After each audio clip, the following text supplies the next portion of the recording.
My name is Artsy Sister, and today I wanted to talk to you about my about my favorite 10 video game weapons. Like the first one on the shopping blog is not like so obvious. It's not so obvious per se. It's actually the Coast Parasite from Bloodborne. Like it's a type of fist weapon that turns your hands into tentacles. And it also has a couple of interesting passes that are unique to it. Like when you dash roll as a Coast Parasite, you do a weird little Willy Wonka dash roll. Like anyone who's seen Charlie and the Chocolate Factory know what type of weird dash roll that is.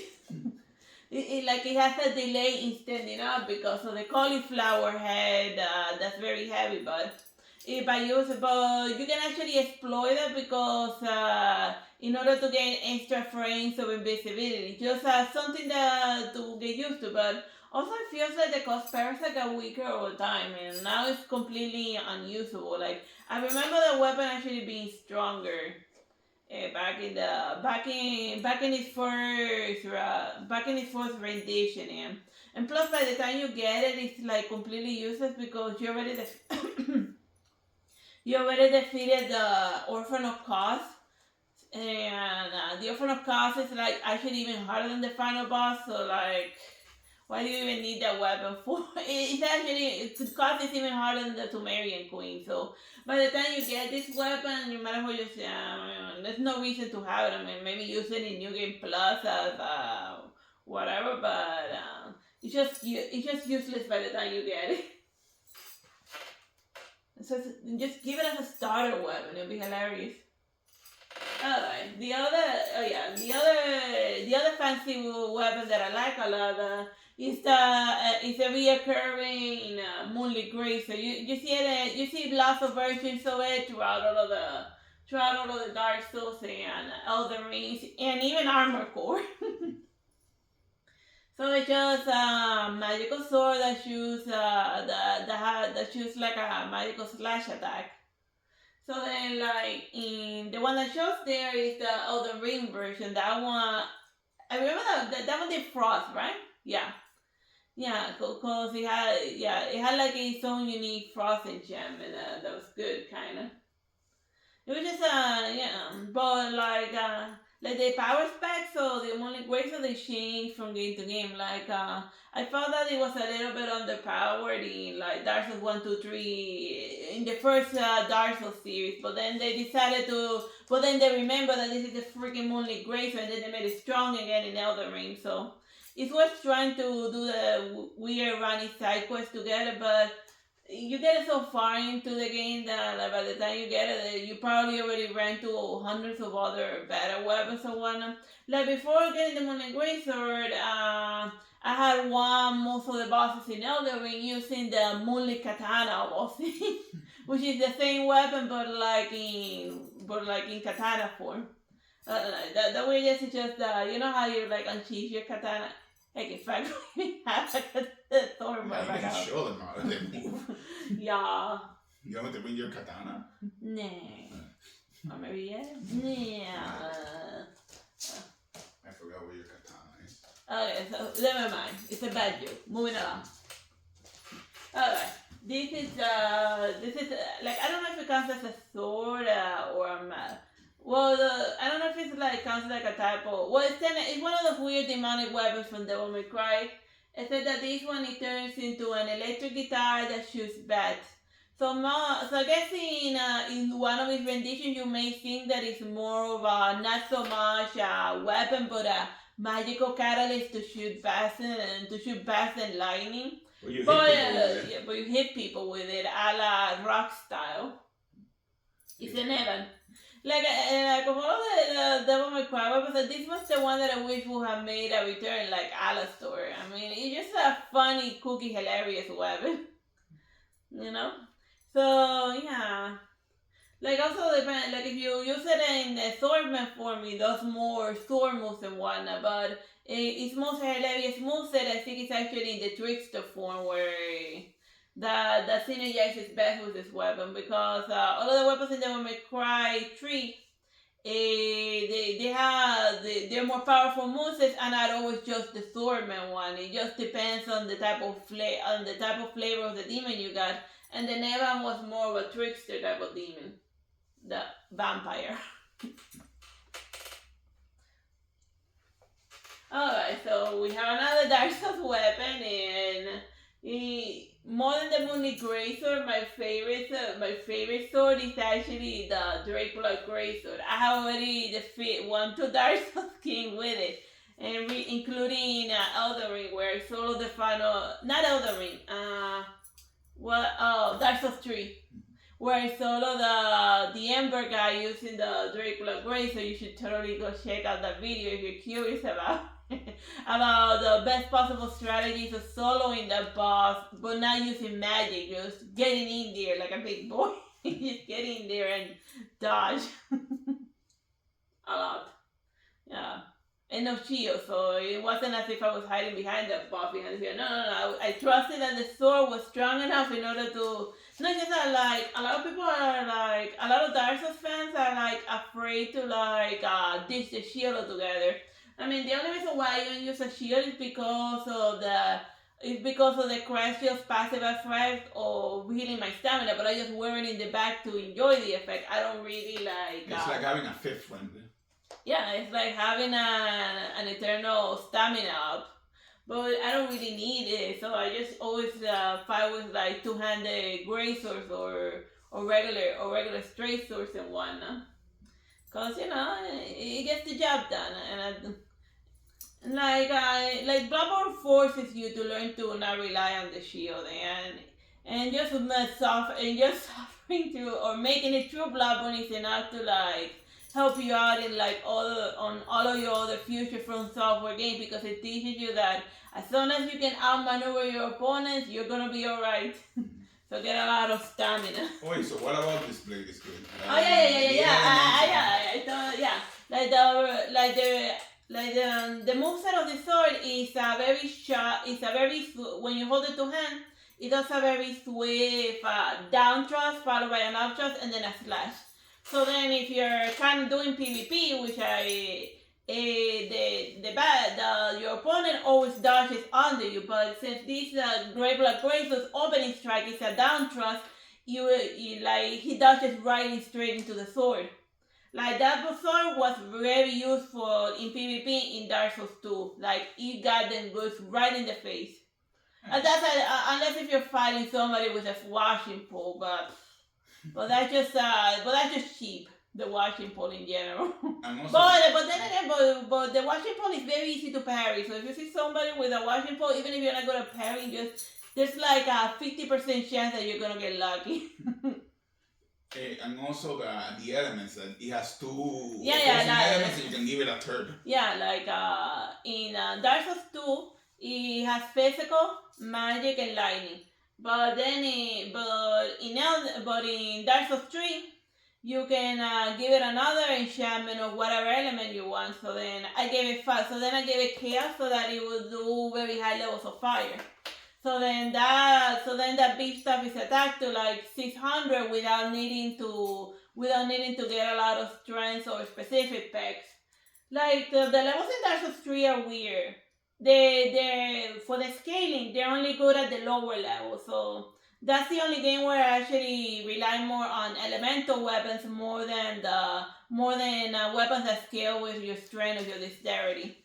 Because the strongest levels are the lowest levels of faith or the lower levels of intelligence. So the Dracula Greatsword, when you give it chaos or whatever other weird element you want, make certain that it gives him intelligence intelligence and face scaling, because then that's gonna make the weapon scale a lot higher with the lower levels of those abilities. And plus, overall, most of the weapons and magics in like Dark Souls 3, they all kind of like suck. Like I don't know, it's like just weird. But at least it's the sword and like it's gonna help you push to the later half of the game where. Because they always hide all of the good weapons in like the later half of the game, and I think I got that one in the Ring City DLC. So then if you manage to make it past Sister Frida, you can go get the sword early and then just sweep right to the rest of the bosses, as I did in my stream. But yeah, because if the monster's not weak to fire, he's probably weak to lightning, he's probably weak to magic, or just regular physical. But like if I could also give it darkness, that would be awesome. But but then that would just make the weapon super broken. Well, you can give it darkness, but then not fire. Yeah, it's either one or the other, not both. Mm-hmm. But yeah, that's the versatility of the Dre Blood Gray, so that's what makes it awesome. Alright, this one is it's a weird Golda maze that like Hindu folks are more familiar with this type of maze, but it's a weapon that's not normally used a lot in the video games. But I like it a lot because like this character Sinke from Final Fantasy Type 0 looks hilarious when she's using the weapon. Like Final Fantasy Type 0 is like the closest that Final Fantasy ever got to like Dark Souls hard type of game. Yeah, like depending on how you choose to play it, is whether it's gonna be super hard or just a walk in the park. But if you're like brave enough to like just go explore a la Final Fantasy and not stick to the main plot, which makes no freaking sense, then you're bound to do some curious encounters. And this little Golda has like the highest attack spec, and the moveset that it does is just it just looks very hilarious. She's trying to wield that huge mace. It looks like a Dark Souls strength build, but she doesn't have enough strength to use the ultra great sword. So so she's just like dragging it throughout the floor. But when she does manage to land a hit, it takes away like 5,000 to 9,000. Like you defeated Gilgamesh with that weapon. Yeah, why? Because even though she doesn't have the strength spec to wield that weapon, she can dash through infinitely. Because that's the thing. I am very good at dodging a la Bayonetta style. Like I will, but in Dark Souls they don't give you enough stamina to outmaneuver the opponent. Like imagine for some games they give you like infinite stamina. Sekiro. Oh yeah, Sekiro. Oh god, I still have bad flashbacks of Sekiro. Oh, so much monkey poop in my direction. So yeah. If you haven't played Sekiro, the only thing you need to know about it is monkey poop. And centipedes. And centipede. How they creep and crawl in the dark. The little creatures, how they nip and bite. That was like the blind chick from Dark Souls 3. Like over there, they take the eyeballs out of the fire keepers, cause it makes them better to tend the fire, and then it'd be like, are you freaking out of your mind? You're gonna burn yourself. You need your eyes to like look at the fire. But at least it's better than what they used to do. Well, they find better. I mean, like in Dark Souls 1, they used to cut out the tongues of the fire keepers. And I don't even know how that made them better firekeeper. I mean, the chick with the brass armor, I forgot what her name was in Dark Souls 1. She had her tongue and she had her eyes, and she was a great firekeeper. So I guess Patches is right about the religiousness being religiousness in the From Software universe. And he has plenty of reasons to be weary, or whenever somebody just starts saying, oh, I'm from the priest class, and then Patch will be like, are you going to cut out my tongue? Are you going to poke out my eyes? Or are you just going to eat me Aldrich style? Or are you going to cut out my hands and like graft into your other hand in order to become like a weird human centipede type of thing? Well, that's for Elden Ring. Yeah, Patches is in Elden Ring too. Yeah, he made it to Elden Ring. He made it to Armor Core. He made it to Armor. He gets around. Oh yeah, this is the blue steel from the game The Last Remnant, another Final Fantasy game, another Square Enix game. But like a lot of people don't know The Last Remnant because Square Enix made the mistake of not calling the game Final Fantasy. Because it was originally going to be a Final Fantasy game, but it was too difficult for but then they thought, oh, this is too difficult for Western audience. They're gonna be crying and stuff. They were right too. Like this is that this game punishes you for grinding. No. In order to level up and be stronger than the end, in order to level up properly, you have to fight gazillions of monsters on the level and hope to get lucky. And then if you arrange, and luck is it's a big part of the equation. Solo things are based on luck. Yeah, and get lucky to trigger a fancy AoE magic. And even the ability of the blue steel, which is when you throw the sword into the air, it shoots like a rain. That's why it shoots like a raindrop of other swords. So it does a lot of heavy damage. And in the last one, you're gonna have to get used to being like completely surrounded and not just so much surrounded, but like fighting hundreds and hundreds and thousands of hordes of monsters, because that's the only way to properly level up in the game. Because if you fight them one at a time, then the monsters are gonna start leveling up higher than you, and then you can easily get into a situation where you're never gonna be strong enough to defeat the final boss, or even the guy guarding the final boss. That happened in one of the first time we played the last Venom, we got stuck in the vagina baby shooting monster. Yeah, that is legit. That's the fattiest monster than a creepy vagina. Health kit. Just look it up and tell me what it looks. Tell me what it looks like. It shoots blue babies that explode on contact. What is like the what was playing these people smoking with it? Or maybe it was what's the thing called the old houses used to have that like made people sick. Not asbestos. Oh.